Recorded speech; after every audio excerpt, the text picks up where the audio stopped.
Pásate a lo eléctrico.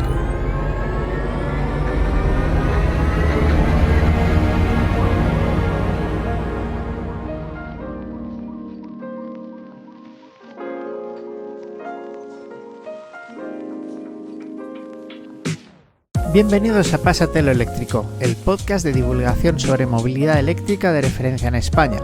Mi nombre es Javier Costas y soy periodista de motor. Este es el primer programa del año 2024 y mirando un poco hacia atrás hemos asistido a un 2023 histórico en cuanto a la electromovilidad. El coche más vendido del mundo ha sido un eléctrico, las ventas de enchufables continúan aumentando, pese a lo que digan algunos, y hay una destrucción permanente de oferta y demanda de vehículos de combustión interna. Eso incluye una destrucción permanente de demanda de petróleo. Pese al mediático caso del barco Fremantle Highway que transportaba coches eléctricos y casi acaba hundiéndose en un incendio cuyo origen aún no es concluyente, no hay un fenómeno generalizado de incendios. Cada vez que arde un eléctrico hay una cámara grabando, cierto, pero hasta cuando vemos un vehículo ardiendo que algunos dicen que también es eléctrico, hay un ojo visor que ve que no y dice, es que era de combustión. Combatir la desinformación es una tarea habitual en esta transición energética. De hecho, un tal Roberto Amorín inició una campaña de presión contra la naviera Armas Transmediterránea por no haberle dejado embarcar con su coche eléctrico desde Cádiz hasta Canarias. La presión surtió efecto, aunque la compañía oficialmente dijo que ha adaptado sus protocolos a lo que exigía la aseguradora Allianz y ya permite embarcar a los eléctricos. Gracias, Roberto. Por otra parte, en esta revolución hemos visto unos conatos de retroceso, que algunos no han interpretado bien y creen que vuelven los diésel, que el hidrógeno se impondrá o que los combustibles sintéticos son una solución. Todo eso sigue siendo falso o al menos solo cierto en una parte. Hay fabricantes que han reculado en sus planes de expansión, que eran muy ambiciosos, pero no por una falta de demanda. Hay otros factores a considerar. Y desde luego, lo que hay que considerar ante todo son los números absolutos, relativos y sus tendencias. Los grandes cambios no siempre son bien aceptados por la mayoría ni están exentos de polémica. En su día, tampoco había mucha gente que creía que los carísimos coches de gasolina podían ser competitivos contra los caballos, porque solo unos pocos podían adquirirlos y eran de posición acomodada. El debate mutó con 100 años de diferencia y se aplicó a los eléctricos. Las cosas cambian cuando unas cuantas disrupciones técnicas, normativas y sociales aceleran todo, y el cambio se vuelve imparable. Todo apunta a que en 2024 continuará creciendo el parque de vehículos y puntos de recarga, a un ritmo muchísimo más endiablado que el despliegue de vehículos de hidrógeno o con combustibles alternativos. Esta ola de cambios ya no tiene vuelta atrás y forma parte de la historia de la civilización humana. Desde que dejamos de ser simios, la era de la quema masiva de combustibles fósiles va a ser como una cerilla en medio de la oscuridad.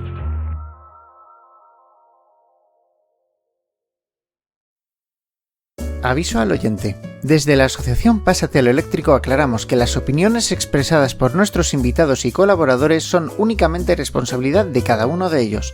Puede haber comentarios irónicos y sarcásticos que no deben tomarse al pie de la letra. Cualquier fragmento de este podcast solo puede ser utilizado externamente sin manipular y citando la fuente con enlace.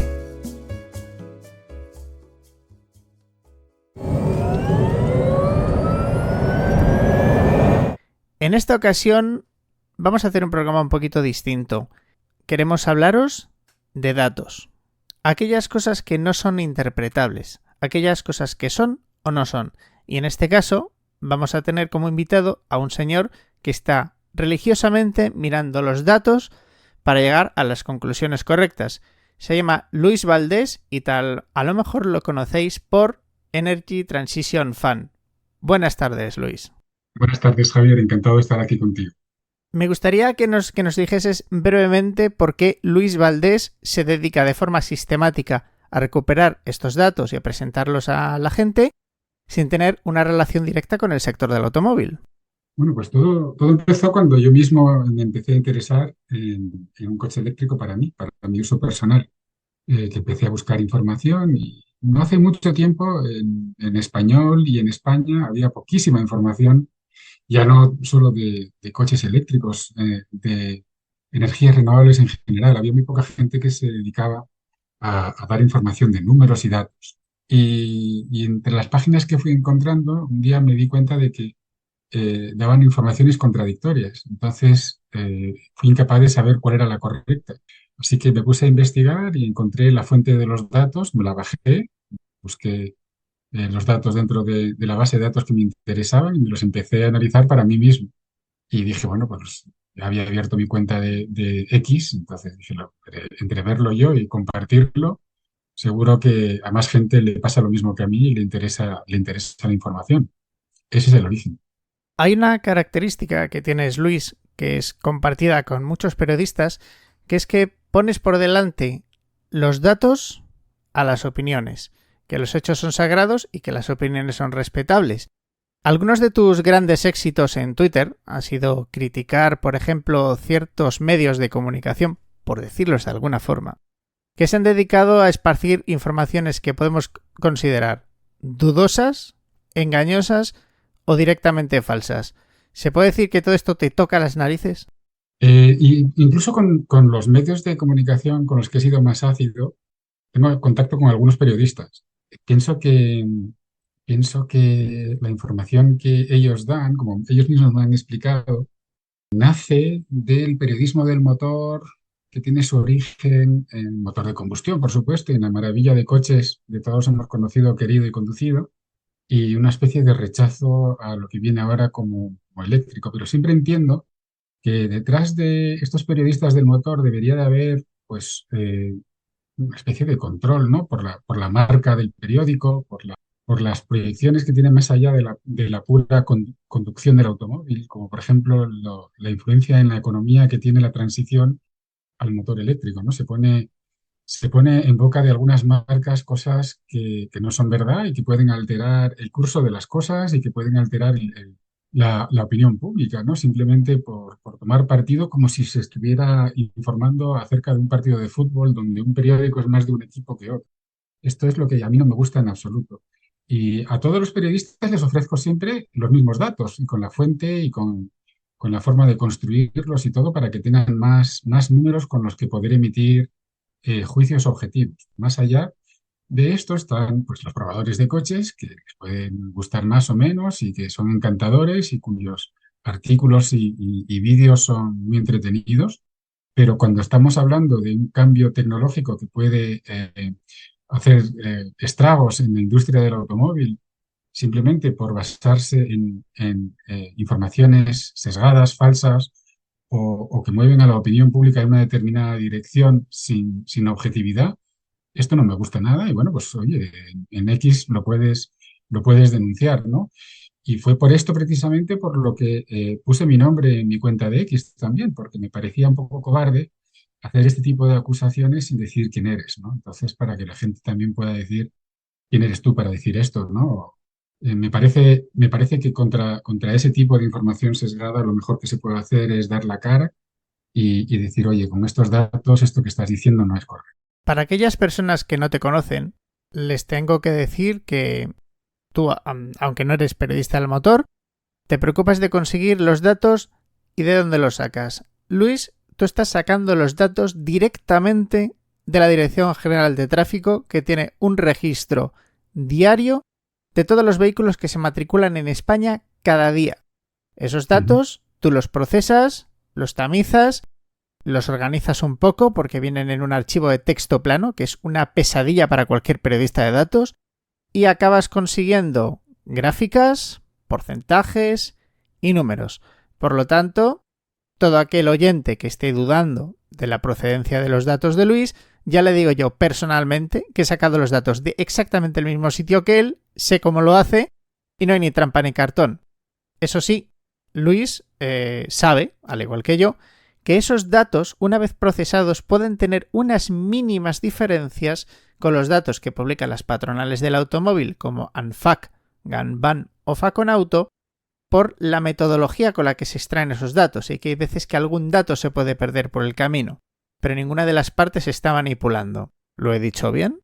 Efectivamente, yo me tomo un trabajo manual adicional para perder la menor cantidad de filas posibles en un archivo que es como el ordenador este de la película 2001, la Odisea en el espacio que ha ido creciendo, ¿no? Las demás patronales utilizan la misma fuente, el mismo archivo de datos de la DGT, como muchos particulares igual que yo, que también contrastan conmigo la información a diario.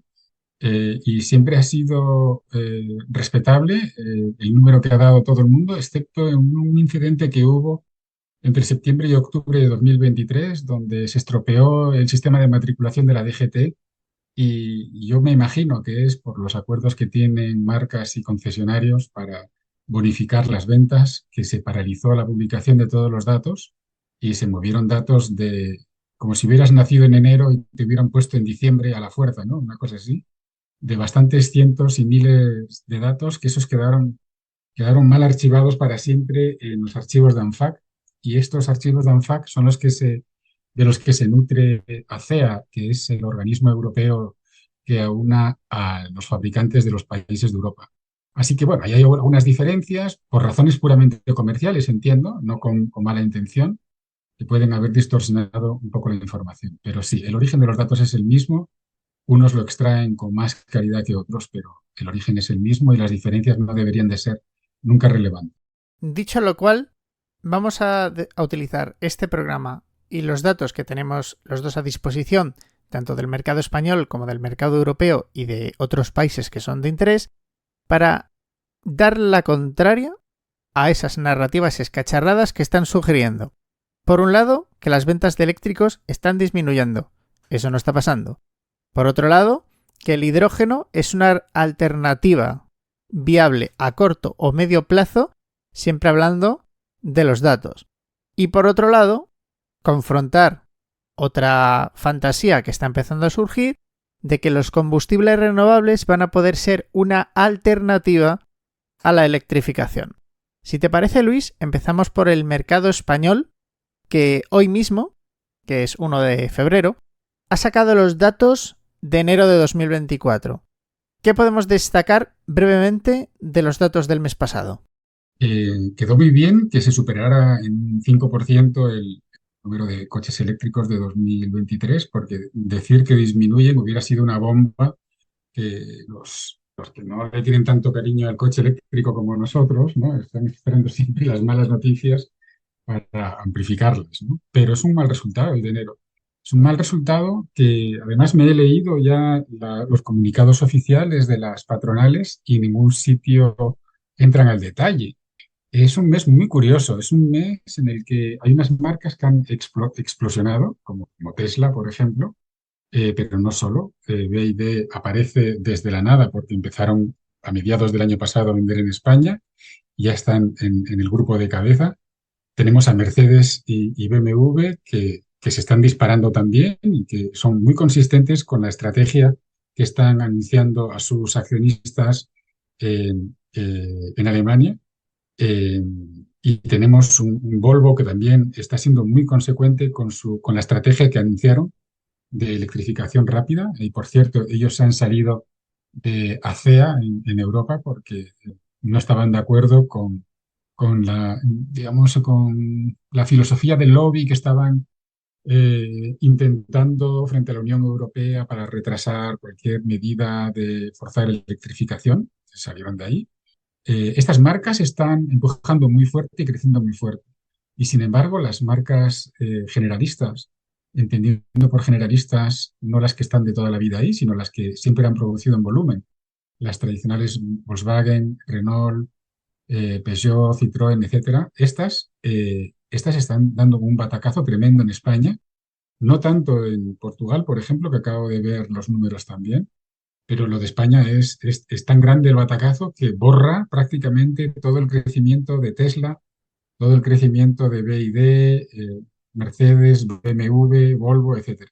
Así que al final, lo comido por lo servido, nos quedamos como estábamos hace un año, pero sin embargo con el mapa de marcas completamente cambiado. De acuerdo a los mismos datos que has publicado hoy mismo, en enero del 2023 se matricularon 3.300 coches 100% eléctricos en España, que fueron el 5,1% de las ventas de todo el mercado. Y en enero de este año han sido casi 3.500, pero la cuota ha bajado al 5%. Eso es un efecto de que las ventas del mercado en general han aumentado un poquito más. Sin embargo, teniendo en cuenta los híbridos enchufables también, que también son coches enchufables, en enero del 2023 hablamos de 7.443 unidades, pero en enero del 2024 han sido 8.085. Es decir, que la cuota de enchufables ha aumentado del 11% al 12% en enero del 2024. Híbridos enchufables van de 4.100 a 4.500 y eso es un crecimiento del 12%. La suma de los dos es lo que yo suelo llamar enchufables, tanto el 100% eléctrico como el híbrido enchufable, que se queda en un 9% de crecimiento. También hemos podido determinar que ya se venden más híbridos de gasolina que gasolina normales y que el número de matriculaciones de diésel sigue cayendo y ya no falta tanto para que habitualmente se matriculen más eléctricos que diésel. De momento se están matriculando ya más enchufables que diésel. Sí, estuvimos a punto de perder este hito este mes de enero porque la diferencia fue realmente muy pequeña.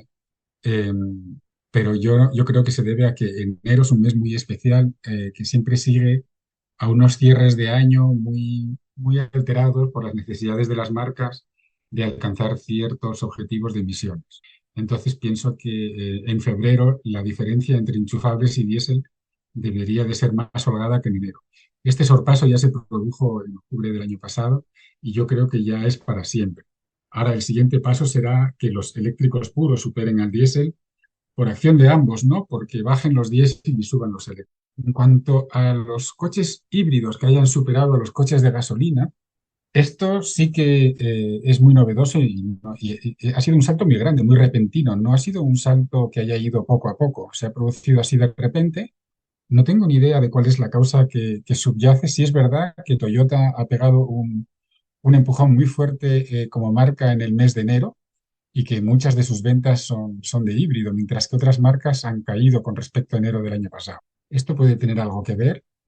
También podría tener algo que ver que se hubieran eh, retenido ventas por alguna razón ajena al mercado o que hayan venido con retraso coches híbridos por los problemas del canal de Suez. Esto es algo que no lo sé. Habrá que ver en los próximos meses si esta tendencia se consolida. Hace 10 años, más o menos, la cuota de todos los coches de motorización alternativa en España se estaba moviendo entre el 2 y el 3%. Ahora las cosas son bastante diferentes.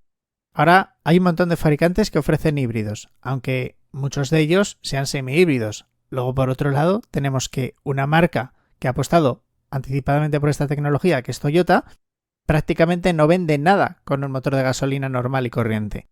Las furgonetas Proace Verso, las Proace City, perdón, y poquito más.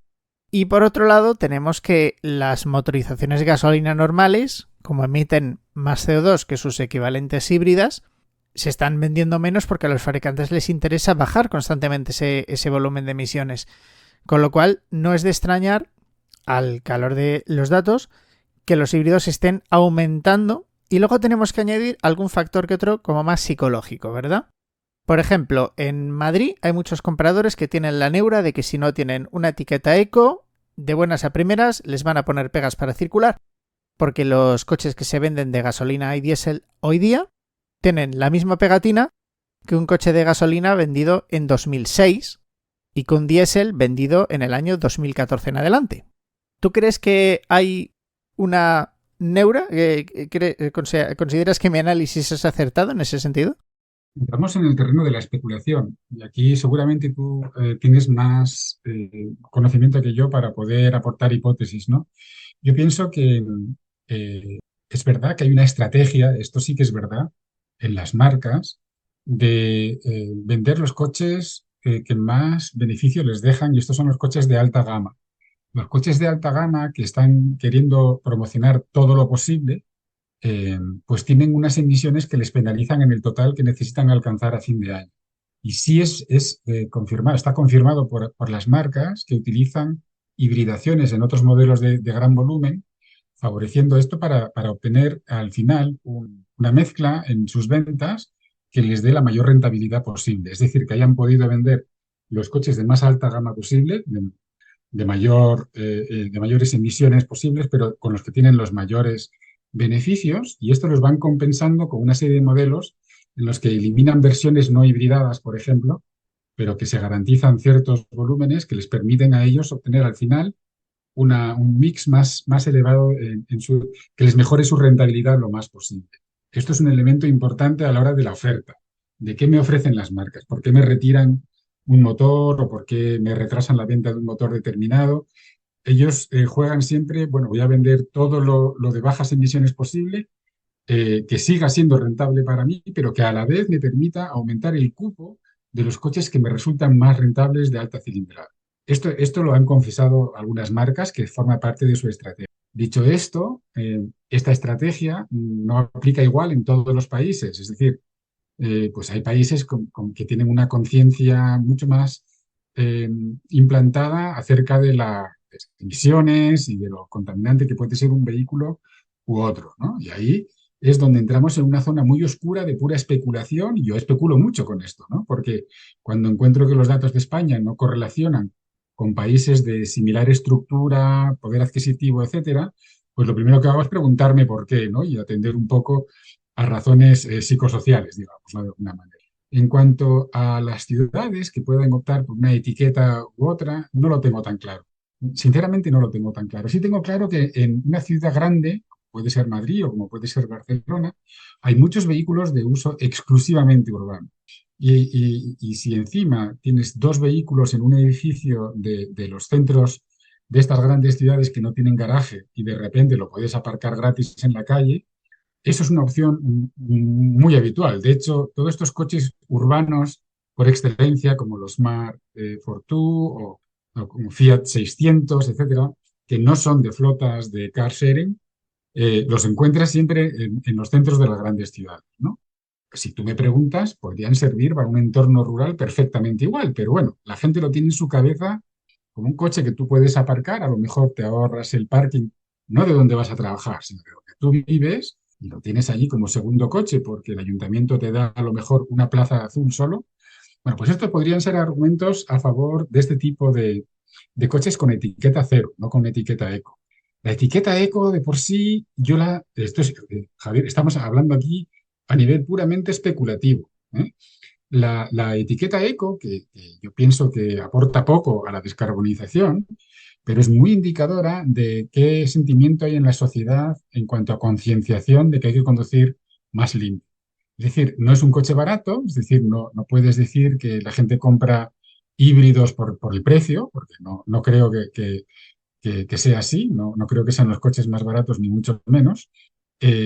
No eliminan demasiado CO2 de la atmósfera, sabemos, la reducción de consumos está ahí, pero no es tan elevada, ¿eh? Y sin embargo la gente los quiere porque piensan que con esto, y esto hay un poco de marketing en todo lo del etiquetado, ¿no? Eco y todo lo demás, piensan que están dando un paso adelante para ayudar con elementos de la sociedad a avanzar a una movilidad más descarbonizada, ¿no? Pero está demostrado que la reducción de emisiones de los coches híbridos no es tan elevada.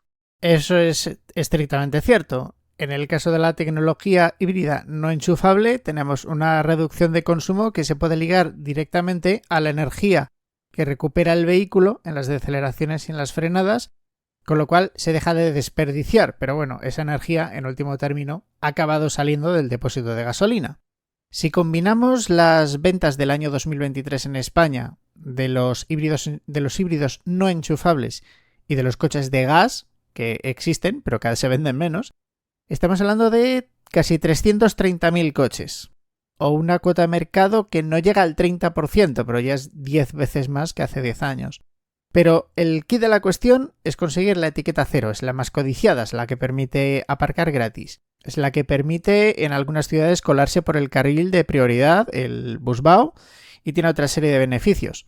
Todos los coches en España que se matriculan con etiqueta cero no pagan el impuesto de matriculación, con lo cual, en algunos casos, el precio superior del coche puede quedar compensado por lo que deja de pagar en impuestos, sobre todo en modelos de mucha potencia, de más de 200-300 caballos, que muchos híbridos enchufables tienen esa potencia y que si se comparan con el tradicional gasolina o diésel de esa potencia, pues estamos hablando de que se ahorran un 9% del vehículo en impuestos. En 2023 se cerraron los datos de coches enchufables en unas 124.000 unidades, más o menos.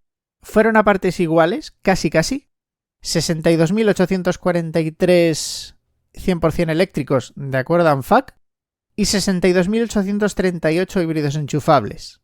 Con lo cual están más o menos 50-50 en lo que es el segmento de los coches enchufables. A tenor de lo que tú sabes sobre el mercado, Luis, ¿crees que en España estamos comprando más híbridos enchufables de los que nos toca? Porque la gente considera que es un buen término medio entre el vehículo de combustión y el eléctrico. Bueno, antes de contestarte esta pregunta, me quedó en la cabeza que dijiste que los coches de gas cada vez se venden menos y curiosamente en España cada vez se venden más, pero además mucho más. Se han disparado a lo largo de 2023 y en enero de 2024 se han colocado en el 4%, que es casi tanto como los eléctricos puros, ¿no? Con un par de modelos de Dacia y Renault, ¿no? Pero, pero bueno, oye, estos están ahí, gente que tienen su público y estos coches de gas sí que son una rareza española, ¿no? Muy española. De hecho, en Alemania no llega ni a 20 coches de gas que se ven en turismos, que se puedan vender en un mes. Las cifras de eléctricos puros y eléctricos híbridos enchufables que has dado, yo tengo 54.800 eléctricos puros y 62.700 más o menos híbridos enchufables, ¿no? Y efectivamente ha habido algunos meses a lo largo de 2023 que por primera vez los eléctricos puros superaron a los híbridos enchufables, pero es una tendencia que no se ha consolidado. Y tú me preguntabas si esto es muy general o si es una cosa muy española. Esto es una cosa muy española. Sí es verdad lo que estabas comentando de una ciudad como Madrid, pero Madrid no es el mundo, ¿no? Pero es verdad que Madrid es donde más coches se matriculan de España. Y es verdad que la etiqueta cero te da acceso al carril Busbao y muchas otras ventajas de gente que se tiene que mover a diario. Y a esto le tienes que añadir que hay mucha gente que, que dice que en España no hay muchos eléctricos porque la gente tiene que viajar más. Yo siempre digo, es como si me dijeras que los de Luxemburgo nunca salen de Luxemburgo, ¿no? Pero sí que es verdad que España tiene la población distribuida en Madrid, un par de ciudades con cierto tamaño a medio camino entre Madrid y la costa, como pueden ser Zaragoza y Valladolid, no sé si se me escapa alguna grande. El resto suelen ser de muy pequeño tamaño y todo el resto está desperdigado junto a la costa. Cuando despegas en avión de Madrid por la noche, de repente ves oscuridad. Esto no te pasa en ninguna parte de Europa. En cualquier parte de Europa tú despegas de noche y no nunca dejas de ver luces, ¿no?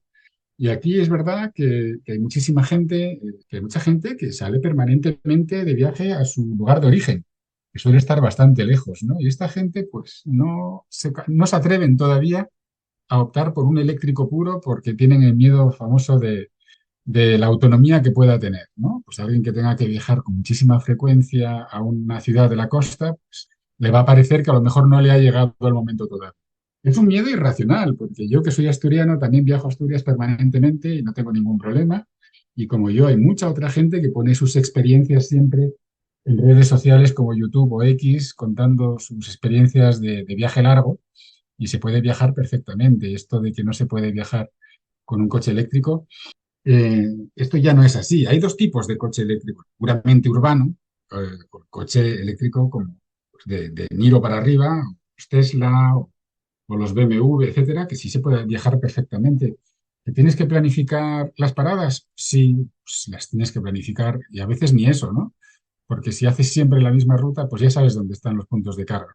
Pero yo creo que esa es una posible explicación a que, bueno, también se ha hecho mucho hincapié en el temor, en la ansiedad por la autonomía del coche, ¿no? Que aquí ha calado muy bien. Sí que hace que España sea un paraíso, un paraíso de los híbridos enchufables todavía. Aunque cada vez la distancia con el eléctrico puro se está reduciendo. Y se está reduciendo pues porque cada vez se conoce mejor, que hay más puntos de carga, que la gente que ya tiene un eléctrico dice no se arrepiente en absoluto, que están conforme con la experiencia y que se puede cargar perfectamente. Y esto mejora cada mes, ¿no? No sé si he respondido a tu pregunta. Sí, y tengo que hacer una matización sobre lo que has dicho de los coches de gas. Es cierto que el año pasado las matriculaciones de coches de gas aumentaron un 67%, pero estamos hablando de 28.000 coches. Es decir, menos de la mitad de los eléctricos que se vendieron. Cuando me refiero a que se venden menos, no solo además de la mera cuestión de volumen, que es un volumen pequeño, es que la oferta comercial ha bajado en picado en los últimos años. Porque ahora básicamente los coches de gas los está matriculando Dacia. Cuando hace unos años, que yo lo estaba siguiendo, de hecho tengo un portal informativo sobre gas que se llama Quiero GLP, aquí acaba la publicidad, había un montón de marcas que vendían coches de gas.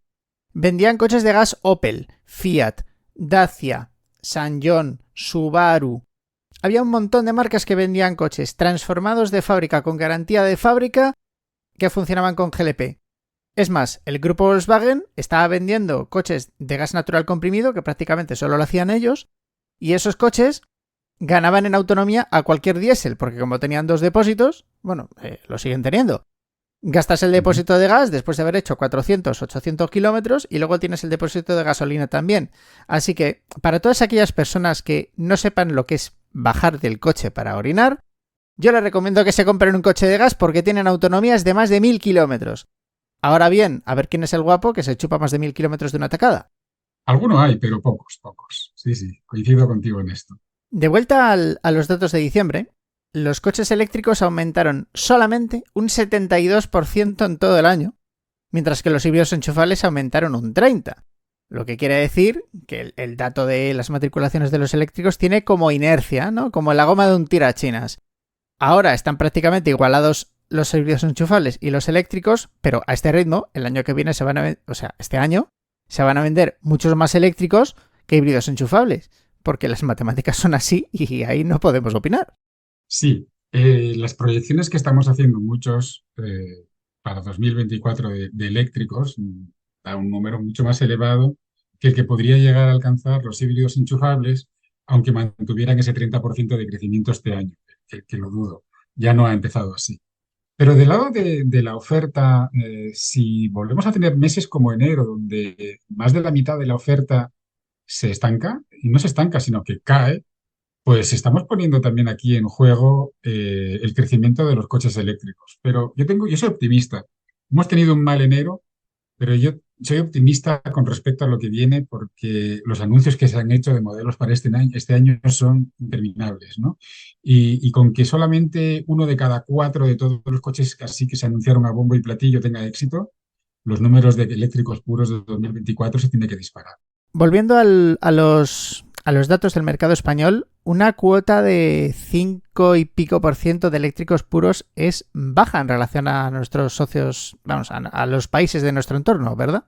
Es bajísima. Es bajísima y el argumento del poder adquisitivo se pierde cuando nos comparamos con países como algunos países bálticos, con Portugal, que nos saca el triple, países como Rumanía. Estamos a la cola de Europa y solamente nos podemos comparar con Italia y lo que más nos une a Italia es la forma de ser, yo creo, el tipo de país que somos, el tipo de cultura que tenemos, es lo que más nos une a ellos, ¿no?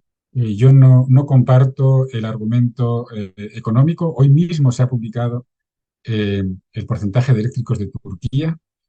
Hace unas semanas se publicaba el de Tailandia. Australia nos ha superado en el año 2023. Turquía nos ha superado en el año 2023. Portugal nos triplica. Tailandia nos ha superado en el año 2023. Estados Unidos nos ha pasado también, que se pensaba que era un país que va a ir despacísimo.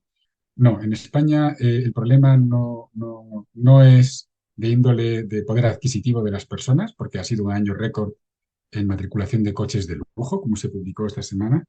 El caso español es muy extraño y es único junto con el de Italia, en el que la explicación está todavía por ser dada de por qué vamos con tantos retrasos. En la página web de la Asociación Pásatelo Eléctrico tenemos unos artículos en los que estamos intentando dar respuesta a eso que estás diciendo tú. Y el poder adquisitivo efectivamente no parece uno de los problemas, sino que los tiros pueden ir un poquito más por la percepción de las autonomías, la percepción de la red de carga, lo que se tardan en cobrar las ayudas. Ahí estamos abriendo un melón que vamos a analizar después de un brevísimo descanso.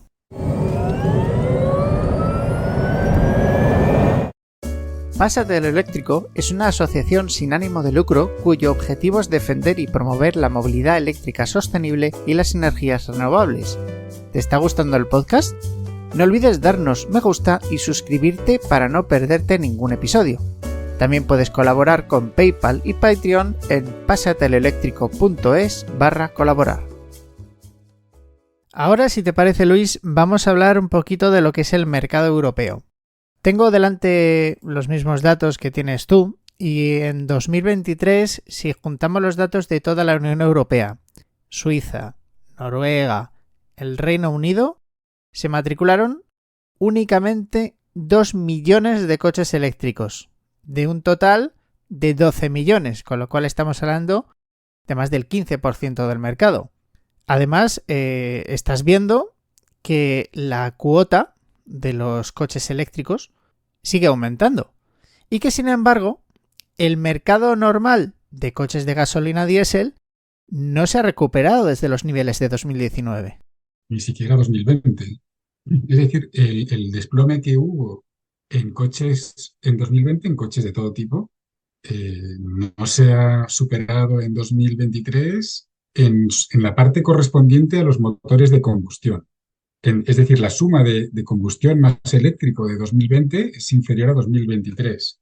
Pero si quitamos tanto en 2020 como en 2023 los eléctricos puros, la cifra de coches de combustión de 2023 aún es inferior a 2020 y probablemente nunca vuelva a alcanzar ese número.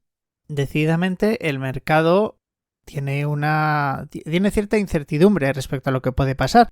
Y es cierto que hay mucha gente que en este momento quisiera comprarse un coche eléctrico, pero no puede, con lo cual está retrasando sus decisiones de compra y eso le lleva a alargar, en todo lo posible, la vida de su actual vehículo de combustión. Así es, pero vemos de movimientos interesantes en países como Francia, que hay que ver qué ocurre este 2024. Han sacado un ranking social para coches eléctricos urbanos que sale a 100 euros al mes aproximadamente, una locura y que ha desbordado las expectativas del gobierno francés.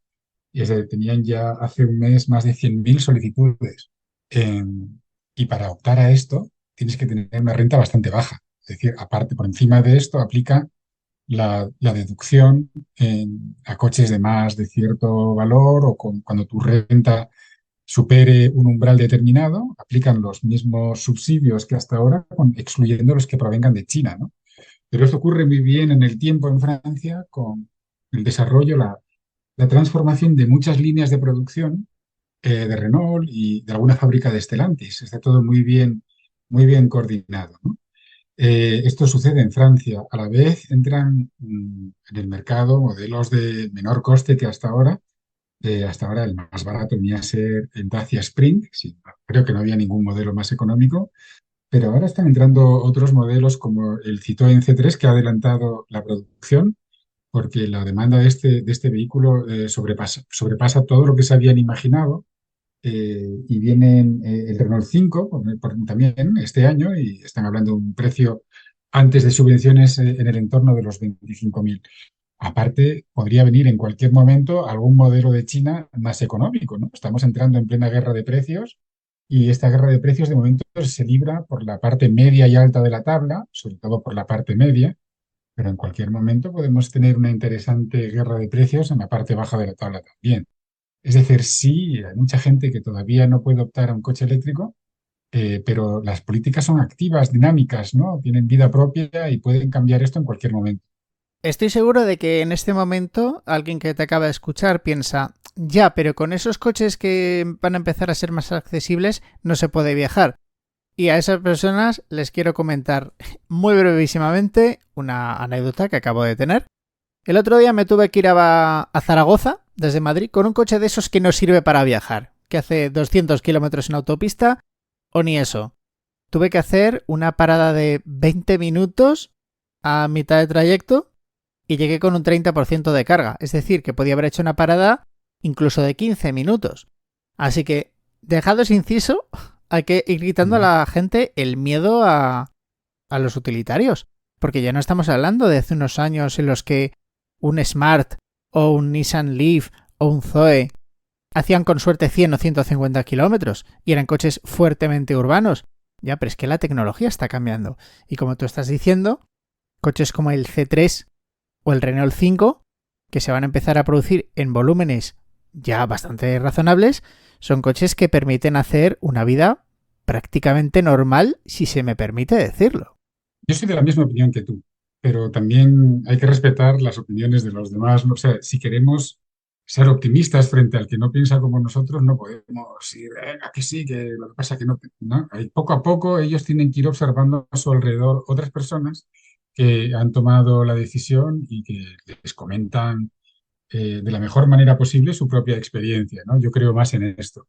Creo en esto y creo que del lado de la oferta van a empezar a cambiar las cosas muy pronto, porque estos coches utilitarios que no son eléctricos no van a tener del lado de combustión mucha más competencia el día de mañana, porque, como habíamos comentado antes, las marcas están muy enfocadas en rentabilizar lo que fabrican, ¿no? Y los coches de poco precio no son los más rentables para las marcas. O sea que yo creo que la propia oferta se va a dedicar a potenciar el mensaje de que, oye, si tú no te puedes permitir un coche familiar, tampoco está tan mal un coche utilitario eléctrico, ¿no? Pienso que el mensaje va a ir en esa dirección. Lo que no sé es cuándo. El cuándo va a depender de cómo se van a preparar las marcas con más presencia en Europa para este cambio, ¿no? Y ese es un tema muy interesante. Y aquí ha habido cambios con respecto a lo que estaba previsto hace un par de años nada más. Y tiene que ver mucho también con la, digamos, casi supresión, se podría decir, del Euro 7 y la situación económica de Volkswagen que les impide abrir fábricas nuevas para coches eléctricos manteniendo en paralelo las fábricas que tienen en pie para coches de combustión. El plan hace solamente un par de años era que en 2025 se iban a abrir X plantas nuevas, una de ellas muy cerca de la matriz de Volkswagen en Alemania, donde se iba a poner una plataforma nueva para todos los coches nuevos de Volkswagen y tal. Esto se ha cancelado todo y toda la transformación va a ocurrir en las propias plantas que ya tienen en pie. Y esto supone cerrar una línea de producción de combustión, cambiarla a eléctrico y empezar a hacer eléctricos en lugar de combustión, ¿no? En el caso de Volkswagen es así. Quiere esto decir que mucha más capacidad para producir el total de volumen que están produciendo ahora no van a tener. Van a tener que, con esa capacidad que tienen, ir transformando línea tras línea, como ya han hecho en las plantas donde están haciendo, por ejemplo, el ID.Buzz. Esas líneas antiguamente hacían coches de combustión, las pararon, las transformaron y ahora solo hacen líneas de eléctrico, ¿no? Quiere esto decir que no es esperable ver que los coches de combustión crezcan mientras también crecen los eléctricos, sino que más bien cada una de estas marcas va a reducir su propia fabricación de coches de combustión porque poco a poco, línea tras línea, turno tras turno, les tienen que dar formación, tienen que preparar todas las compras, la cadena de suministros, pero línea tras línea van a transformar una línea de combustión en una línea de eléctrico. Esto creo que está pasando también con Renault y Renault en Francia, y esto explicaría también las cifras de Renault en los últimos años. No parece que Renault esté abriendo líneas de producción nuevas mientras mantienen las de combustión. También podría justificar los números de Renault que estén haciendo exactamente lo mismo. Quitan una línea de combustión y ponen una línea de eléctrico. Algo que con Stellantis no ha ocurrido. En Stellantis se han enfocado, como BMW también, en las líneas multienergía, ¿no? Las líneas multienergía, todo lo que puedan sacar de una línea de producción, y de esto seguramente que tú sabes mucho más que yo, lo van a sacar y en esa línea de producción pues atenderán pedidos por lotes, dirán, pues ahora viene un lote de 100 eléctricos, ahora tal, híbridos, ahora... Pero con la capacidad limitada de la propia línea, ¿no? Con lo cual al final pueden manejar cuánto hacen de combustión, cuánto hacen eléctrico de acuerdo con su propia estrategia y con la demanda que tengan de cada uno, siempre con el objetivo de emisiones en mente para el total del año, ¿no? Por eso yo creo que como ya nadie está abriendo fábricas nuevas en Europa de las fábricas tradicionales para hacer eléctricos manteniendo las de combustión, sino que se están reemplazando líneas de combustión a eléctricos y que la propia Stellantis también está pensando ya en poner líneas dedicadas a eléctrico, creo que nunca más se va a superar la cifra de coches de combustión en Europa que tuvimos en 2020, el año de la pandemia. Quiero hacer un pequeño inciso sobre eso que acabas de comentar. ¿Vas bien? No has dicho nada que no sea cierto. Los fabricantes tienen dos formas de plantearse la transición al coche eléctrico. Pueden hacerlo con plataformas dedicadas que están diseñadas desde el principio para coches eléctricos y que tienen los mejores beneficios en cuanto a empaquetado, espacio interior, capacidad de baterías, sistemas de recarga, o que es tirar por la calle de en medio. Diseño una plataforma que me sirve tanto para coches de combustión como para coches eléctricos, con lo cual no termina de ser óptima para ninguna de las dos cosas, pero es un saludable término medio. Así que, por ejemplo, Volkswagen no puede compartir las mismas líneas de producción para fabricar los coches de plataforma MEB, que son 100% eléctricos, con los multienergía, que son los MQB. En su momento se plantearon que la MQB valía también para los eléctricos, pero era muy baja producción y con ese planteamiento no se pueden poner a producir en masa. Eso respecto a ¿Correcto? los fabricantes que tienen las cosas claras. Ahora vamos a irnos al extremo completamente opuesto, que es Toyota. Toyota ha fabricado en todo el año pasado su récord histórico, 11,2 millones de unidades. Eso incluye camiones, furgonetas, todo tipo de vehículos. Y también incluye Lexus, Daihatsu, Hino y no sé si alguna más. Teniendo en cuenta que Toyota, de esos 11 y pico millones, solo ha fabricado 104.018 eléctricos, podemos pensar que Toyota se está tomando esto con muchísima calma. Brevemente, ¿cómo ves la situación de Toyota? ¿Crees que se van por un precipicio, que son la nueva Nokia, o que están esperando muy prudentemente a tener la tecnología correcta para el momento correcto? Yo no me creo que estén tranquilos, deben de estar nerviosísimos por lo que ha trascendido, que tiene que trascender a la fuerza, que es la comunicación entre sus accionistas y sus dirigentes. Los accionistas no están nada tranquilos y se lo transmitieron así. El cambio de CEO, que ha puesto ahora como presidente el señor Toyoda, que es nieto del fundador y todo lo demás, tiene que ver con esto. Es cierto que hacen hoy en día los mejores motores del mundo de combustión, probablemente no los mejores, pero los más fiables. Tienen una serie de pluses muy a su favor y que les dan un valor de marca muy grande, pero el BZX4 salió desastroso inicialmente, empezando porque se le caían las ruedas. Después parece ser que arreglaron el tema de la autonomía a través del software, pero la autonomía que tenía era un desastre. Pero pone de manifiesto de que no son tan superiores y que no están esperando a vender el eléctrico cuando ellos quieran, ¿no? Yo me imagino que sale humo de esas cabezas de que están como locos. Me puedo imaginar perfectamente las discusiones internas que pueden llegar a tener, porque lo que está pasando en China no les es ajeno, les está afectando de lleno, es su principal mercado también. Ellos tienen una gran cuota de mercado en todos esos países del mundo a través de sus todoterreno y pickups y todo lo demás, donde las marcas europeas no están tan presentes, ¿no? Australia, son líderes de mercado de muchos sitios donde probablemente cueste más moverlos, ¿no? Y aquí estamos viendo también en Europa que todo lo del híbrido ahora mismo está en un momento álgido en las mentes de las personas, ¿no? En toda esta cuestión eco. Pero yo no los veo por dentro tranquilos, ni muchísimo menos, pero ni muchísimo menos.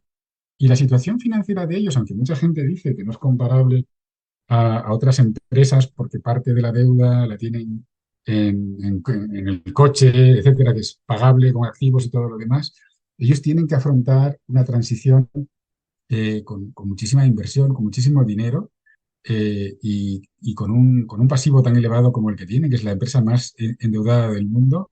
Cualquiera al que le pidas tu dinero para afrontar esa reconversión, con ese nivel de deuda te va a exigir una serie de resultados que tú te vas a tener que comprometer cada mes, cada 3 meses, cada 6 meses a presentar cuentas de cómo va el proyecto, ¿no?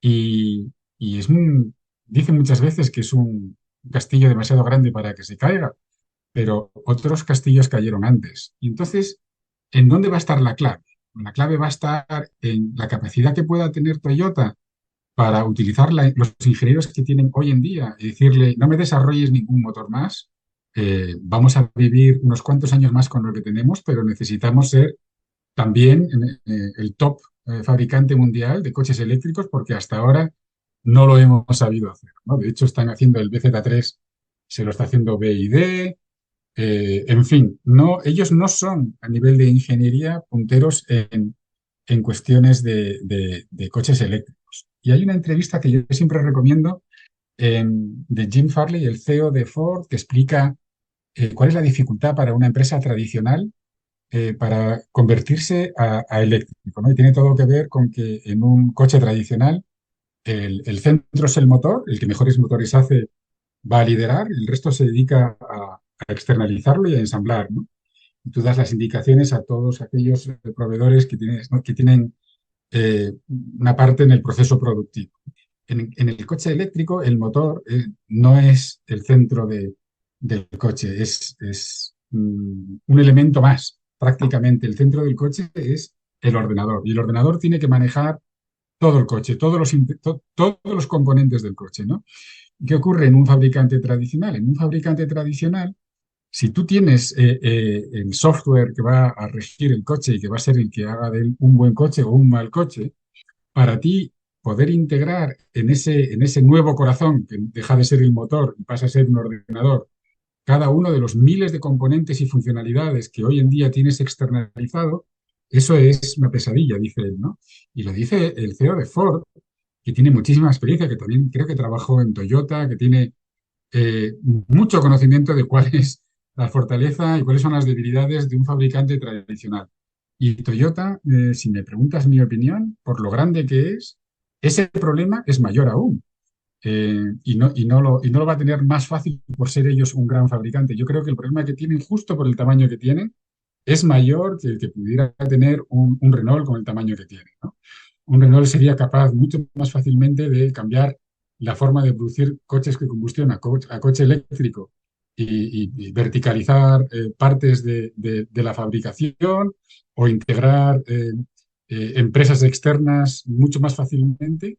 Una empresa del tamaño de Toyota, con producción en todas las partes del mundo, con proveedores en todas las partes del mundo, es un problema enorme el que se le presenta. Ahora, brevemente te quiero preguntar por otra cuestión relacionada a Toyota, pero te pido concisión. De todos los vehículos electrificados que hizo Toyota el año pasado, hay casi 4.000 coches de hidrógeno en todo el mundo. ¿Consideras que el hidrógeno sigue siendo la eterna promesa del futuro y que, no sé, los coches eléctricos son ya el presente? El hidrógeno se produce usando electricidad y por lo tanto nunca va a ganar a la electricidad en eficiencia, ni para producir el hidrógeno ni después para hacer agua con él y echar a andar el motor, ¿no? O sea, hay unas pérdidas de ineficiencia en los dos procesos. La ventaja del hidrógeno era el tiempo de carga. Sin embargo, el tiempo de carga es bueno si tienes 2 o 3 coches de hidrógeno nada más. Almacenar el hidrógeno a la presión que se almacena hoy en día es muy costoso, muy, muy difícil de hacerlo de forma económica y segura a la vez. Si la única ventaja que tenía el coche de hidrógeno con respecto al coche eléctrico era el tiempo de carga y la autonomía, estos dos elementos, cada año que pasa, cada mes que pasa, se reduce la distancia entre los dos y la electricidad está disponible en todas partes, las baterías están mejorando, la cantidad de puntos de carga rápida está creciendo enormemente, mientras que la de hidrógeno se ha quedado estancada. Es decir, que las dos únicas ventajas que tenía el hidrógeno están desapareciendo a pasos agigantados. Y si desaparece el tiempo de carga y la autonomía como ventajas, el precio no ayuda del hidrógeno, la cantidad del espacio que tienes dentro del coche creo que disminuye también. Yo no le veo absolutamente ninguna ventaja al hidrógeno. ¿Qué ocurre con los coches de hidrógeno? Que incluso en Japón y en Corea, que es donde se fabrican el Toyota Mirai y el Hyundai Nexo, ¿no? Incluso en estos dos países, que junto con California eran los 3 puntos calientes del mundo para los coches de hidrógeno, están cayendo las ventas, incluso en el caso de Japón, a la mitad en el año 2023. Y la propia Toyota muy suavemente ha dado a entender de que estaban abandonando el motor de hidrógeno futuro de sus automóviles y enfocándolo más al tráfico pesado, que tampoco va a triunfar, como dijo el CEO de MAN Trucks hace 2 semanas, ¿no? Ni siquiera con los camiones existe hoy en día una ventaja del hidrógeno sobre las baterías. Está desapareciendo, se está borrando cualquier ventaja que podía tener el hidrógeno sobre las baterías. Las economías de las baterías superan con creces a las economías del hidrógeno y además, por logística, es mucho más conveniente eh, las baterías que el hidrógeno. No le veo ningún futuro al hidrógeno, se sigue utilizando solamente como una cortina de humo. Como decir, yo tengo algo que va a resultar muy bien porque tú vas a tardar muy poco en cargar. Pero yo pienso que Toyota ya ha abandonado la evolución del coche de hidrógeno para turismos. Ahora nos vamos justo al extremo opuesto. Los fabricantes que tienen las cosas claras y que pueden fabricar coches eléctricos en muy grandes volúmenes. Los datos de 2023 que tengo delante están publicados por Inside EVs y que tiran de los datos de los fabricantes. En 2023, Tesla vendió 1,8 millones de coches eléctricos. No vende otra cosa. BYD, el grupo chino, llegó a casi 1,6 millones, aunque ha habido algún trimestre en el que BYD ha fabricado más coches todavía que Tesla.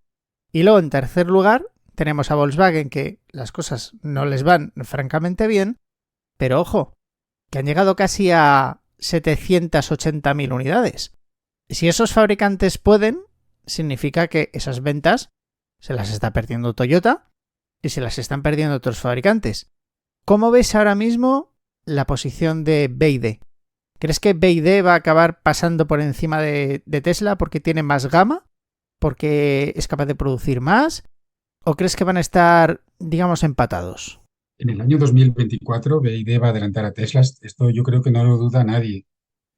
Ellos están haciendo unas gigafactorías en China de copiar y pegar. Hay un artículo muy interesante publicado en una revista alemana, una revista buenísima, que venía con muchas fotos satelitales y la evolución de ciertos lugares donde, con vistas desde satélite, donde BYD está poniendo sus fábricas, ¿no? Tienen un modelo de factoría con 4 o 5 edificios, ¿no? El principal de ensamblaje y los anexos, y ese lo copian y lo pegan hasta 3 veces por sitio, ¿no? Uno para modelo tal, otro para modelo cual. De ahí. Están quedándose con puertos para embarcar coches próximos a sus factorías. Y esto no solamente es BYD, también SAIC. Se están quedando con puertos que antiguamente eran para minerales, etcétera. Están limpiándolos, dejando la plataforma libre para coches y están llevando allí sus grandes barcos de transporte de coches.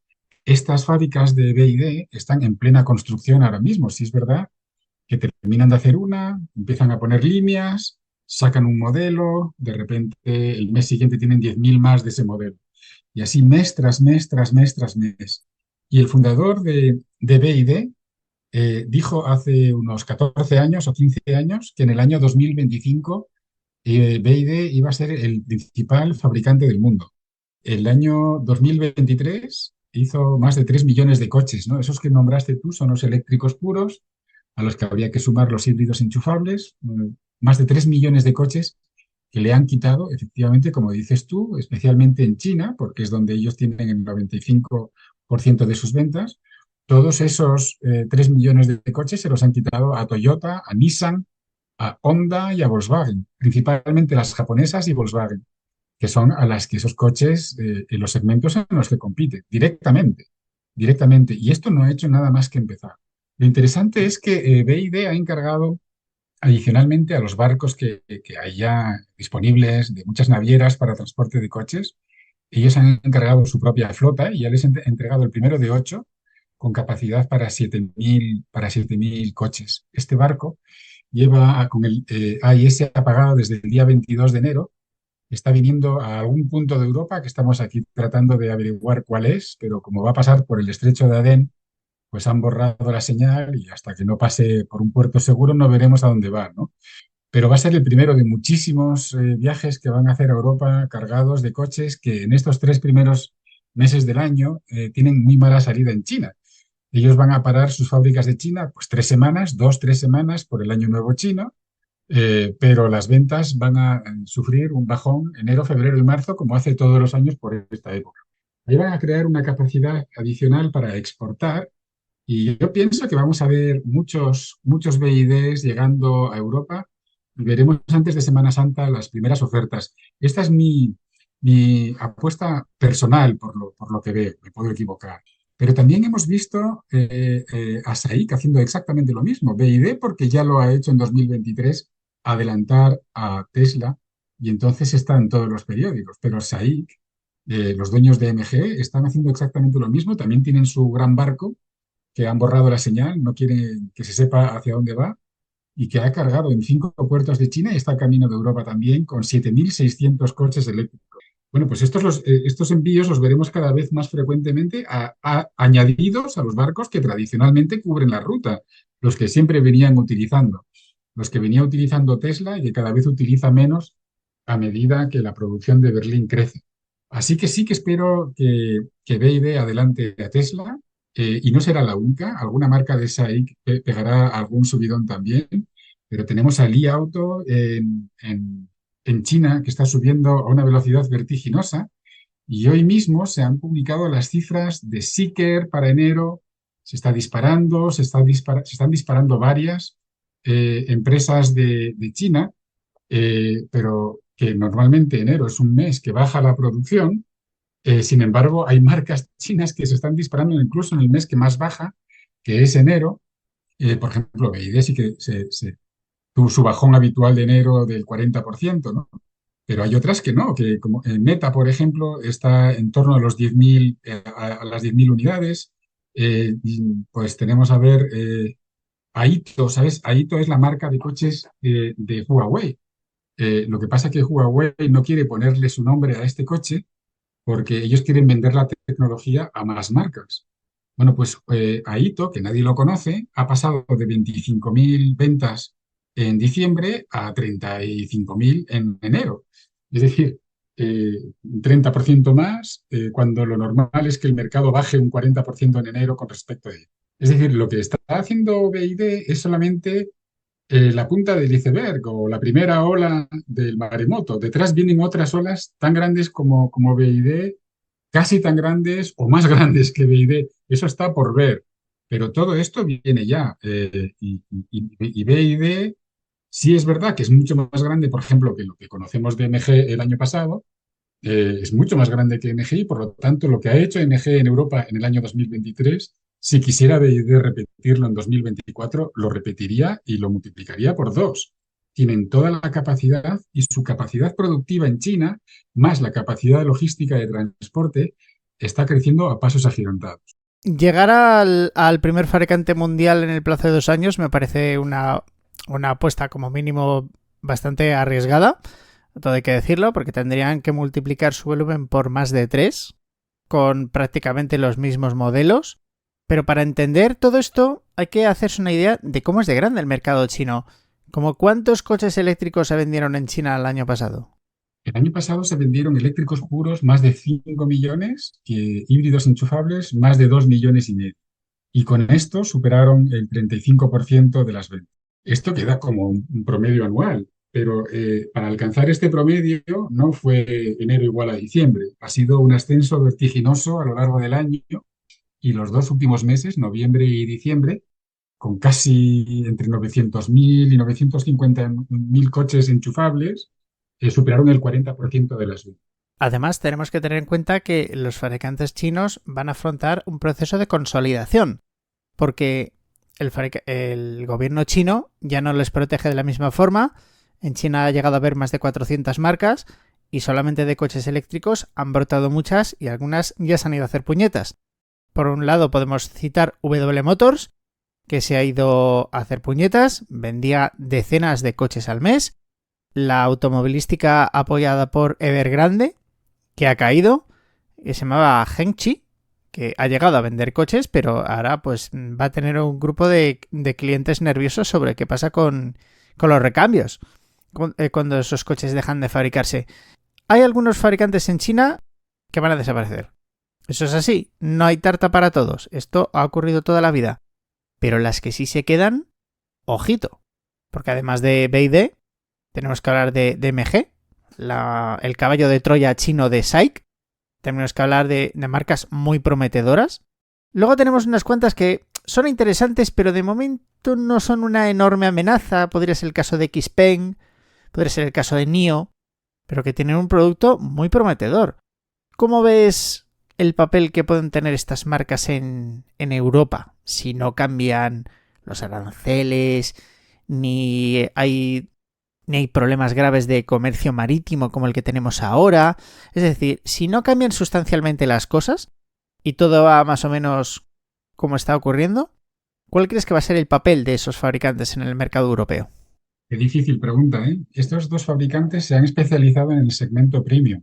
Por lo tanto, les va a costar en Europa competir con Mercedes, con Porsche.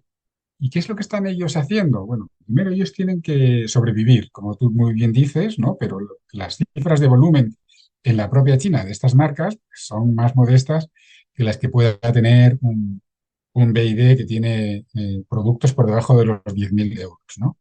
Las de NIO están tratando de estabilizarse en estos momentos en las 15.000 unidades mensuales, con algunos meses un poco más elevados. Las de Xpeng también están cerca de los 10.000, con algunos meses un poco mejores. En la medida en la que ellos consigan poner un pie firme en China para seguir posicionándose en la mente de los mercados internacionales, como que pueden ser Europa, pero también Estados Unidos, porque en el nivel premium, pues el precio juega un papel menos relevante y el tema de los aranceles podría no ser tan importante. Date cuenta que están haciendo coches excelentes por precios de en torno a los 25.000 euros. Es decir, ellos podrían, si consiguen posicionarse bien en los mercados de Estados Unidos y Europa, con aranceles y todo, se pueden posicionar muy, muy bien, ¿no? ¿Qué están haciendo? Bueno, pues están intentando, en el caso de NIO, tienen abiertas muchísimas tiendas propias por Europa, donde se puede ver y tocar y probar el coche. Es un coche de lujo, ¿no? Y sí que consiguen vender algunas unidades. Yo sigo las de Alemania y están muy bajas para lo que podrían estar. Es decir, en el caso de NIO están haciendo una inversión brutal y es de esperar y recemos porque salgan adelante, ¿no? Han tenido una fuerte reducción de personal últimamente, pero es de esperar que esta marca esté lo suficientemente consolidada para encontrar siempre la suficiente financiación y salir adelante, ¿no? Es cuestión de tiempo. Es cuestión de tiempo. Entonces, ¿qué tiene NIO además de particular? NIO ha hecho el sistema este de intercambio de baterías, que al principio todo el mundo lo miraba como una cosa extraña, pero han puesto tantas estaciones de intercambio de baterías en China que prácticamente puedes recorrer las rutas principales allí con este sistema y han empezado a instalar este sistema en Europa también, poniéndose siempre en las autopistas en puntos estratégicos. Es decir, que adicionalmente a la carga habitual en un punto de carga rápida, tú puedes optar en cambiar la batería en 5 minutos y seguir viaje. Con lo cual, el asunto este esto está bien para tanto el tiempo de carga en viajes como para el temor que tiene mucha gente a la degradación de la batería, ¿no? Siempre la estás cambiando, nunca te vas a quedar sin batería o se te va a estropear.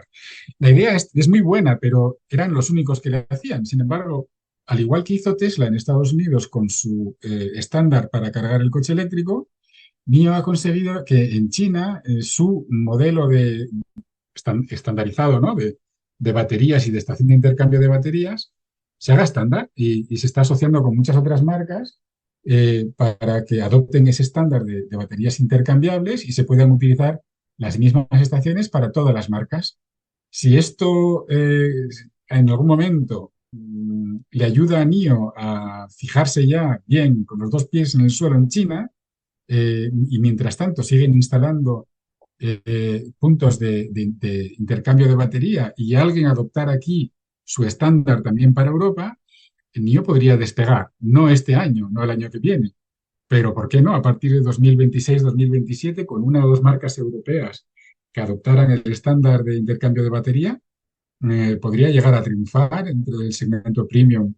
Y además, y al igual que Tesla tiene una línea de negocio importantísima con su red de superchargers, ellos podrían hacer lo mismo con su red de intercambio de baterías. Eso es una oportunidad de negocio muy interesante que hay que observar. En el caso de Xpeng, bueno, pues hay que ver, ¿no? Qué aceptación. Los coches que hacen son espectaculares, ¿no? Pero hay que ver cuánta gente se los va a comprar. No les veo, como en el caso de NIO, invertir tanto en dar a conocer la marca. NIO tuvo una presencia en la feria de Shanghai brutal, en la feria del automóvil de Múnich, está presente, está siempre enseñando el coche, está posicionando su marca en la cabeza de mucha gente de centro y norte de Europa. En el caso de Xpeng, en Europa, yo no lo veo tanto y sin embargo sus coches son muy buenos, pero tienen otra política de empresa. Vamos a ver qué pasa. Supongo que a lo mejor llevan simplemente un año de retraso con respecto a NIO, no lo sé. Quiero preguntarte por los fabricantes estadounidenses, por General Motors y de Ford. Los dos han recogido cable. El último ha sido General Motors, que ha abandonado su estrategia 100% eléctrica para Estados Unidos y vuelve a apostar por los híbridos enchufables, es decir, por coches como el Chevrolet Bolt.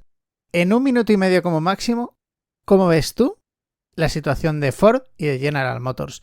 Que son dos auténticos dinosaurios y que se han centrado muchísimo en el mercado estadounidense. ¿Crees que van a recular temporalmente o que tienen que aceptar que mientras dependan de Estados Unidos tienen que tirar por la calle del medio también? Ellos suelen ser muy transparentes en su comunicación con los accionistas, ¿no? Ellos no tienen una estrategia oculta y otra en la prensa, ¿no? Yo sí creo genuinamente Ford quiere avanzar y lo ha dicho su CEO, las ventas de coches eléctricos en el mundo están yendo más rápido de lo que pensábamos. Esto incluye Europa. Los planes de Ford para Europa pasan por el eléctrico. Si no hay eléctrico, no hay Ford en Europa en 2 años. Vamos a ver qué hace el Ford Explorer, ¿no? En el caso de Estados Unidos, tienen un problema de costes con la Ford F-150 Lightning tremendo. Pierden 30 y tantos mil dólares cada unidad que venden. Es lógico que paren, pero es lógico que además sigan investigando de qué forma hacerlo rentable, ¿no? Porque a Ford como empresa no le queda ninguna duda de que el futuro es eléctrico y tiene en casa no a Tesla con su Cybertruck, que están yendo a una velocidad de vértigo, ¿no? Y ganando dinero con cada unidad, sino que tienen más. Tienen sobre todo a Rivian haciendo unas pickups fabulosas, ¿no? Y el mercado de las pickups en Estados Unidos es fundamental. El que no vende pickups no llega a líder de mercado nunca. Entonces, yo sí creo que Ford tiene muy claro qué tiene que hacer. Es posible que esté pensando en externalizar a México, que es mercado único con Estados Unidos y pueden aplicar bueno, las mismas estrategias y todo y fabricar fuera y reducir costes como sea. Es decir, por resumirlo de alguna manera, la estrategia de Ford es ir a lo eléctrico y, por supuesto, junto con Tesla, creo que es la única empresa americana de automoción que nunca ha quebrado, hacerlo de forma rentable. Esto no ha cambiado en Ford. Han tenido el problema con los sindicatos, se les ha encarecido la mano de obra, tienen un problema estructural en sus fábricas. Ellos sí que están, al igual que General Motors, intentando poner en pie fábricas nuevas, como está haciendo Tesla, donde empezar la producción de eléctricos desde cero. Están en ello.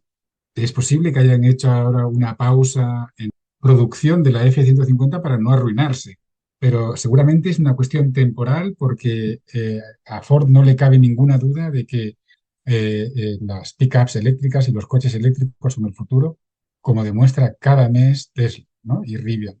Rivian está sacando esos resultados. El problema de General Motors es diferente.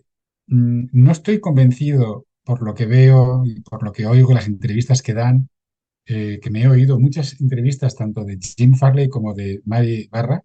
Ella no transmite credibilidad, que se crea ella, ni que les va bien en coche eléctrico, como dice su presidente, ni que son líderes, ni que General Motors lo vaya a conseguir. De hecho, General Motors tradicionalmente, cuando pasó las turbulencias a principios del siglo XX, que la llevaron a quebrar y demás, no tuvo la capacidad de rehacerse como si tuvieron otras marcas, de reorientar su producción en tiempos malos, ¿no? Se deshizo de todo su negocio de China, entregó su negocio a los propios chinos, eh, perdió el control sobre el know-how de toda su producción allí. Las palabras de su CEO no son tan creíbles. Pienso que GM no está preparada como Ford para sobrevivir una segunda vez. Dudo mucho que si volviera a quebrar General Motors, que podría pasar perfectamente, sobre todo en un país como Estados Unidos, la volvieran a rescatar. Lo dudo mucho. Bueno, vamos a ver qué pasa con las elecciones a fin de año. Eso también va a tener mucha importancia.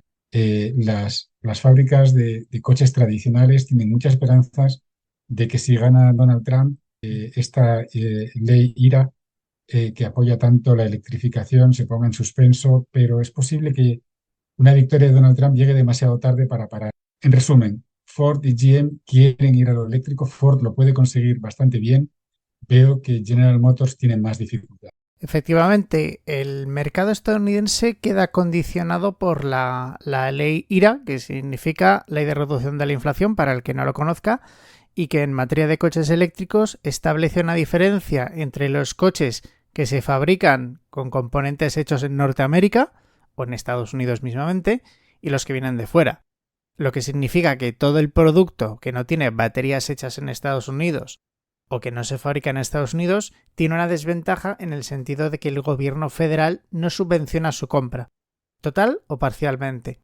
Por lo tanto, General Motors tiene el problema, al igual que Ford, de que o no puede fabricar unidades suficientes por un simple problema de capacidad o porque si fabrica muchas unidades se desangra. Al hilo de lo que estabas comentando antes sobre la F-150, a lo largo de 2021-2022, unos aumentos de precio bestiales en el caso de la F-150. Me parece que el modelo básico subió 15.000 o 20.000 dólares y que hubo 4 o 5 subidas de precio.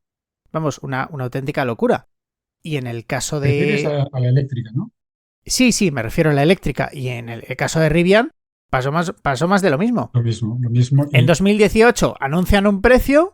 Tesla también dio en 2019 un precio para la Cybertruck, que tienen un modelo básico de propulsión trasera, luego tiene un modelo de tracción total y luego tiene un motor, luego tiene una versión de 3 o 4 motores, que son las gordas. Como la capacidad de producción es limitada, empiezan fabricando las más caras. Y tanto Tesla como Rivian tuvieron que subir los precios y les cayó la del pulpo, porque Tesla y Rivian fabrican bajo pedido. Es decir, todos los pickups que fabrican esas marcas es porque hubo gente que adelantó miles de dólares en hacer una reserva. En el caso de Tesla eran $150 o $100. 1.000, ¿no? Eran $1.000. Es posible, ahora de memoria no lo recuerdo. Pero Ford tuvo que hacer hacía aumentos de precios y la gente se pregunta, ¿pero esto cuándo va a acabar? Porque las materias primas subieron una barbaridad. Bueno, pero el producto es aspiracional, tanto el de Rivian como la F-150 como la Cybertruck de Tesla son aspiracionales. Y el mercado es gigantesco. Entonces, hay demanda, aunque hayan subido el precio. Aparte, todo el mundo lo descontaba, que eso iba a ocurrir, ¿eh? Y la materia prima está bajando de precio. Es decir, la materia prima más importante es el litio. El litio, hay una bajada de precio que empieza a principios del año pasado, muy importante, y de la que no todo el mundo se ha podido aprovechar todavía, porque hubo gente que hicieron compras anticipadas por varios años de litio y que tienen que esperar a cumplir esos contratos para aprovecharse de alguna manera de la bajada de precios que hay ahora. Pero ahora ya poco a poco, entre eso, entre el reciclaje que se está poniendo en marcha, entre muchas otras medidas y las economías de escala, es de prever que esos coches se abaraten a medida que vayan necesitando más público para más volumen.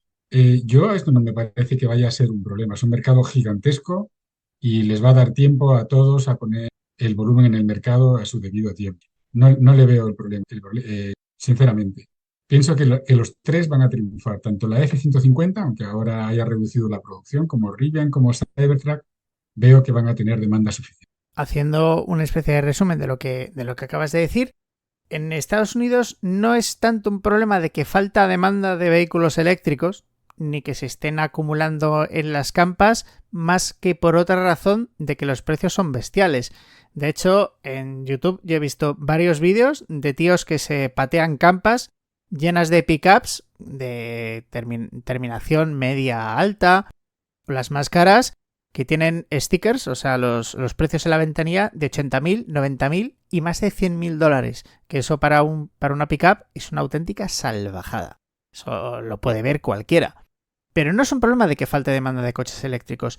En el momento en que Ford, General Motors, hagan lo mismo que Tesla, que ponen en la calle un coche que se puede comprar con el sueldo de una familia de clase media, sin enormes esfuerzos que hasta ayudan en la financiación, en el momento en que eso es así, el público estadounidense va a cambiar su forma de ver las cosas.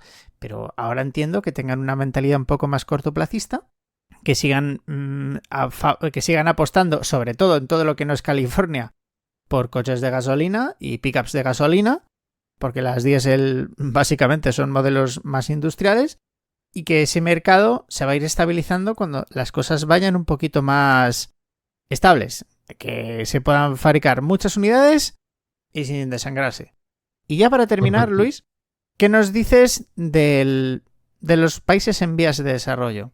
Porque siempre se suele decir que, vale, que una cosa es que los europeos, los japoneses, los chinos o los estadounidenses se puedan comprar coches eléctricos porque son naciones ricas, porque tienen redes de recarga, pero ¿qué pasa con esos países en los que realmente apenas hay puntos de recarga, que hay poca oferta, que la renta per cápita es más baja? ¿Qué está pasando con esa gente? ¿Qué nos puedes contar brevemente sobre esa parte del mundo? Sí, como en Estados Unidos el coche eléctrico no es un instrumento ecológico, es aspiracional. Lo más conocido de Tesla son sus prestaciones, de Rivian son sus prestaciones, ¿no? En China, donde se está produciendo más de la mitad de los coches del mundo eléctricos, el coche eléctrico está en todas las categorías de precio. Hay muchísimos modelos en torno de los 10.000 euros. Estos son los coches que BYD, Meta, etcétera, están exportando a muchísimos países del mundo y abriendo fábricas y abriendo concesionarios. Y todo esto está pasando un poco de largo de la información que recibimos en el día a día. Pero se pueden poner muchísimos ejemplos de las cosas que están pasando tan extraordinarias, ¿no? En Brasil, BYD ha comprado una fábrica y creo que han empezado con la fabricación ya de sus propios modelos. Están exportando coches a Colombia. En Colombia se están disparando los BYDs. Están disparados los coches en Costa Rica. En Tailandia, BYD y Meta son los principales vendedores de coches eléctricos y la cuota de mercado se ha disparado por encima del 10% en los últimos meses del año. Acaban de abrir concesionarios en Indonesia, que es el cuarto país más poblado del mundo, BYD, y ha empezado las ventas allí. Indonesia además está tratando de que Elon Musk invierta en Tesla en Indonesia a cambio del níquel que tienen allí. Están intentando hacer un tratado comercial. Ayer leíamos que Ruanda ya está abriendo concesionarios de BYD. Kenia y Etiopía, sobre todo Etiopía, es el país de África con más coches eléctricos, pero Kenia también. Está Kenia anunciando que va a prohibir la importación, es decir, va a prohibir directamente los coches de combustión y solo va a permitir coches eléctricos. Es decir, están pasando cosas en el mundo que nosotros pensamos que no, que esto es como, no sé, no quería poner ningún ejemplo que pudiera ofender, pero o sea, así, por ejemplo, en España vemos zonas con más coches eléctricos que otras, Navarra tiene muchísimos más que Extremadura, pues podemos hacer una asociación de ideas y extrapolarlo a otras partes del mundo. Y no es así. No es así porque en países de África tener un enchufe es mucho más fácil que tener una gasolinera. Pararse a cargar por la noche en un viaje, pues me resultaría hasta mucho más natural de lo que puede parecer a la mayoría de la gente, ¿no? Lo mismo está pasando en Nueva Zelanda, lo que está pasando en todas partes del mundo. Kazajstán está abriendo una fábrica de BYD. Eh, el país que quieras, la India, está ahora mismo importando coches eléctricos, pero Tata, que son los dueños de Jaguar, están poniendo toda la carne en el asador para ser los líderes de mercado en coches de 4 ruedas eléctricos, ¿no? Porque los de 3 ruedas, los tuk-tuk, se están disparando con hasta 60.000 unidades mensuales, ¿no? Quiere decir que el concepto de electrificación está en todas partes. Las 2 y 3 ruedas en el sudeste de Asia están en todas partes ya electrificadas. A nadie le sorprende la electrificación como nos sorprende en Europa como la gran novedad. lo tienen súper asumido, que es mucho más silencioso, menos contaminante y nadie le ve las pegas que le ven aquí y allí. Utilizan los intercambiadores de batería para las dos ruedas, etcétera, ¿no? Nadie tiene el concepto de que el coche eléctrico es peor que el coche de combustión, ni mucho menos. Entonces, deberíamos de empezar a olvidarnos de que la Agenda 2030 de Europa, que siempre le da facilidades a todo el mundo y salimos perdiendo, no, no, es que Europa se está quedando atrás. La velocidad a la que avanza Asia, porque no solamente China, también es Corea, Vietnam tiene una fábrica de coches eléctricos, Turquía tiene una marca de coches eléctricos, India tiene una marca de coches eléctricos. Pasar de no tener ninguna marca de coches eléctricos a tener una marca de coches eléctricos es infinitamente más fácil que no tener una marca de coches de combustión y tratar de tener una marca de coches de... El proceso de 0 a 100 es mucho más rápido. Las barreras de entrada para alguien que no tiene una marca de coches son mucho menores en el caso de los coches eléctricos, siempre que tengas un proveedor de tecnología para el software, que si quieres hacer una marca de coches de combustión. Y las barreras de entrada para los coches eléctricos en los países menos desarrollados del mundo son mucho menores. Y coches económicos del entorno de los 10, 15.000 euros ya existen, ya se fabrican. Lo único que hay que hacer es que el transporte entre China y esos países para un BYD Seagull de 15.000 euros, etcétera, sea rentable. Pero en el momento en el que SAIC, BYD tengan sus propios barcos con capacidad de 7.600, ya van a poder rentabilizar la exportación de coches de tan poco precio, ¿no? Porque hoy en día tú tienes un barco y tienes que optar entre llenarlo de coches a los que le sacas neto 15.000 o coches a los que le sacas neto 2.000, ¿no? Pero si tienes ya el problema de la logística resuelto, puedes exportar cualquier tipo de coches a cualquier parte del mundo. Entonces, yo no me creo, como tanta gente, que en el año 2030 Europa esté mucho más adelantada que Colombia, que Chile, que Brasil, que India, que Indonesia en el porcentaje de penetración de coches eléctricos. Los países que consideramos menos desarrollados económicamente no están avanzando más despacio. Turquía ya está cerca del 7% de coches eléctricos. Tailandia tiene meses por encima del 10%. Todo esto va muy rápido, muy rápido. Por lo tanto, estamos reforzando la tesis que defendíamos al principio del programa, que esto ya es imparable, que es el presente, que el hidrógeno sigue siendo una promesa muy, muy, muy lejana y que está mínimo 20 años por detrás. Y respecto al combustible sintético, pues mira, es que podemos zanjar esto en cuestión de minutos. Cuando nosotros vamos al supermercado, tenemos los detergentes eco, los tomates eco, el café eco.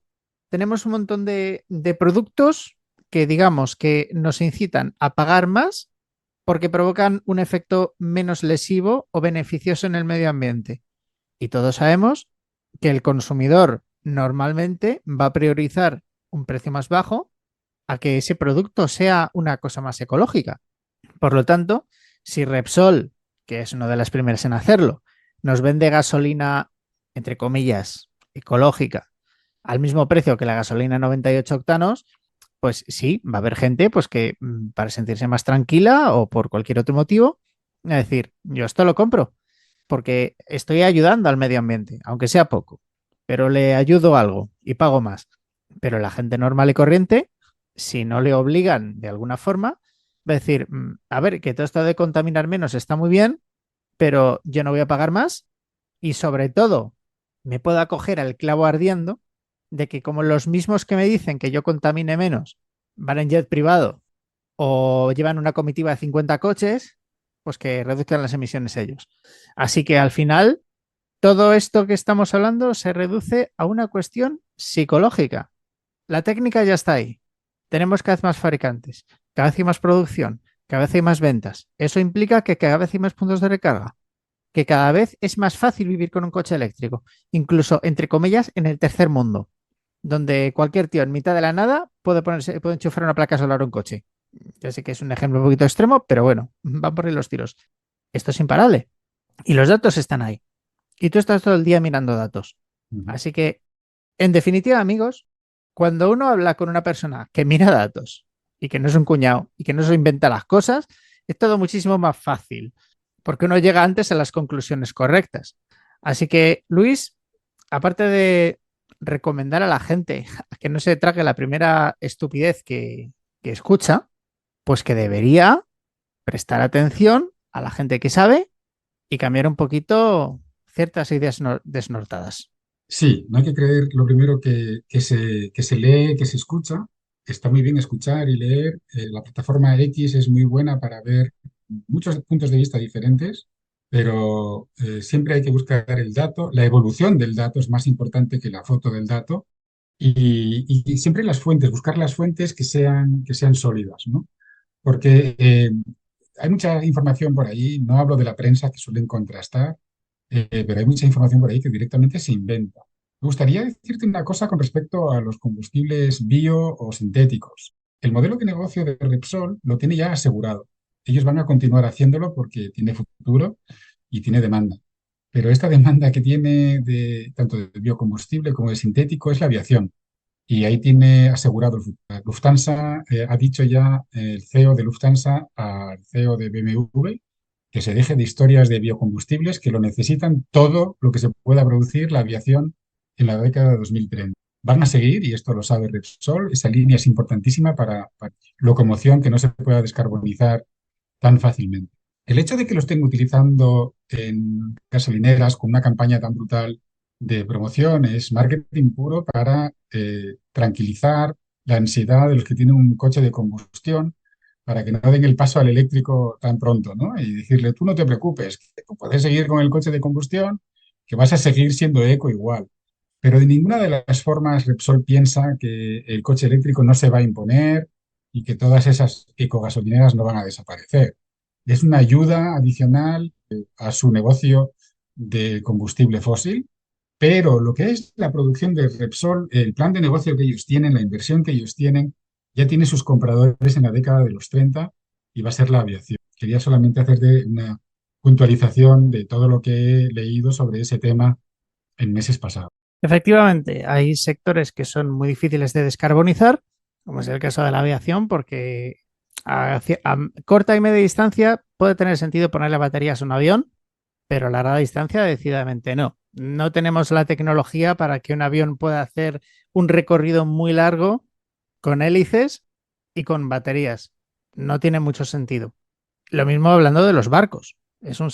Una categoría difícil de descarbonizar. Pero en cuanto a coches, motos, furgonetas, hasta camiones y autobuses, desde luego los urbanos, ahí lo eléctrico es que ya se está convirtiendo en una realidad.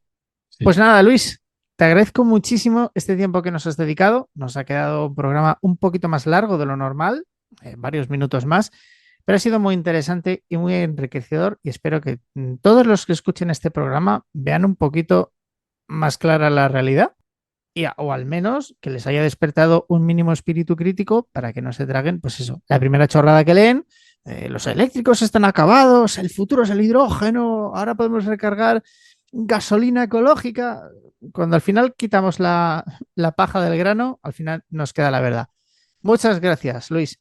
Muchas gracias a ti, Javier. Te emplazamos a contar con nosotros para otra ocasión y que nos sigas explicando la información como tú también estás haciendo. Muchas gracias. Un saludo y hasta otra, Luis. Hasta luego.